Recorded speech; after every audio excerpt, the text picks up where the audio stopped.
안녕하세요. 뉴스반장입니다. PD수첩과 뉴스타파가 공동 기획한 검사범죄 그 두 번째 시간입니다. 지난주 저희는 한 부장검사의 고교동창 스폰서 사건을 방송했습니다. 검사들이 연루된 비리가 불거질 경우 사건이 어떻게 가려지는지, 그리고 검찰이 제 식구를 감싸기 위해 어떻게 움직이는지 있는 그대로 보여드렸습니다. 오늘은 검찰개혁의 핵심 과제로 손꼽히는 전현직 검사의 유착, 전관예우에 대한 이야기입니다. 이른바 검사나 판사 출신 정관들을 예우해준다는 것인데, 이것은 공정하지 못한 수사와 재판으로 이어지게 됩니다. 네, 스포츠 서울 주가 조작 사건에 관여한 윤준원 상상인 대표가 당시 브로커를 통해 가장 많은 이득을 챙겼음에도 검찰 조사를 받지 않았는데요.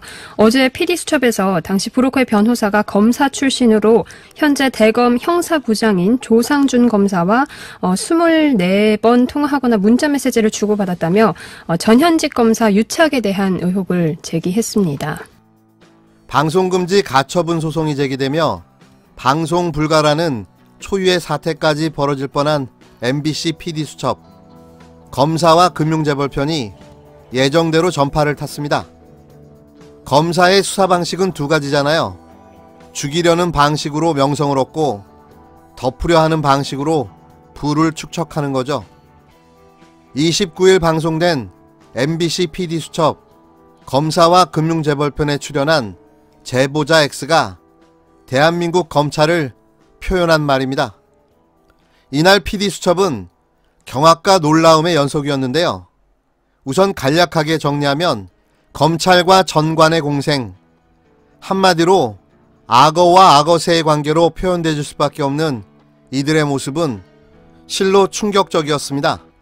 전관 변호사가 자신의 금융범죄를 덮기 위해 현직 부장검사의 심부름꾼을 자처하고, 현직 부장검사는 전관 변호사에게 자신의 비위 사실을 은폐하는 일을 지시하는데요. 이 전관 변호사의 통화 내역에서는 현직 검사 22명의 이름이 나옵니다. 여기에는 청와대 민정수석실 파견 검사도 포함되어 있었습니다. 새롭게 감춰져 왔던 사건들도 하나씩 드러나기 시작했는데요. 대한민국 검찰의 부패를 감추기 위해 사건 자체를 은폐해왔던 겁니다.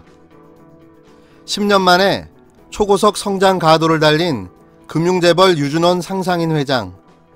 그는 어떻게 여러 금융범죄 수사를 피할 수 있었을까요? 주가 조작으로 가장 많은 수익을 올려도 자신의 저축은행이 대출한 회사에 주식을 투자해 억대 수익을 올려도 검찰은 언제나 면죄부를 줘왔던 겁니다. 썩을 대로 썩은 대한민국 검찰의 민낯. 이러고도 개혁을 거부한다니 놀라울 따름입니다.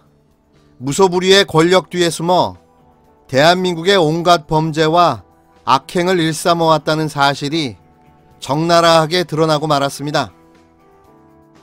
어제 방송에서 더욱더 놀라웠던 것은 의도한 건 아니지만 검사 범죄를 파고들다 보니까 사모펀드가 나왔고, 사모펀드를 파고들다 보니까 유준원이라는 골드브릿지 대표, 상상인 그룹 회장의 범죄 사실이 드러났는데요.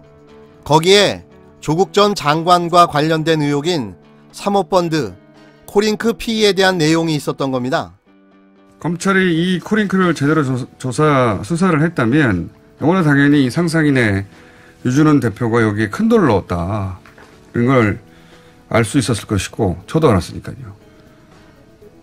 저의 관점은 이 전관과 현직의 커넥션이 아니라 조국 전 장관, 정경심 교수가 이 판에서 실소유주가 된다거나 이런 게 될 수가 없다는 얘기에 관점을 두고 얘기했다면, PD수첩은 이제 전관과 현직의 관점에서 유준원 대표를 집중하다 보니 흘러 코링크까지 간 거예요. 이렇게 바라보든 저렇게 바라보든 정경심 교수 혹은 조국 장관이 여기에 돈 몇 억을 빌려주고 나서 이 판의 중심에서, 이 판의 실소유주로 있을 수가 없는 구조예요. 이건 어처구니 없는 이야기라고 보는데, 그런데 이 진짜 선수들 이름은 다 빠져나가고 오로지 돈을 빌려준 정경심 교수를 이 판의 주인공으로 몰고 여기까지 온 것이다. 코링크 피의의 핵심이 조범동 씨로 현재까지 나와 있고 검찰은 그 윗선을 정경심 교수가 있다고 보고 있는데요.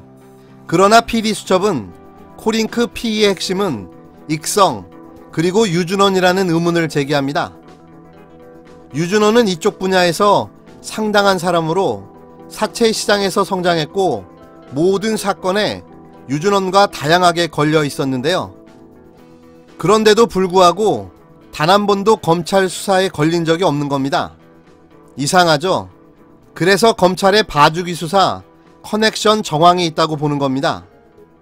그런 정황과 근거는 PD수첩 방송을 보면 나와 있는데요. 제보자 X의 진술, 대검 조서, 수많은 통화기록 내용 등을 보면 잘 아실 수 있을 겁니다. 너무 재밌지 않습니까?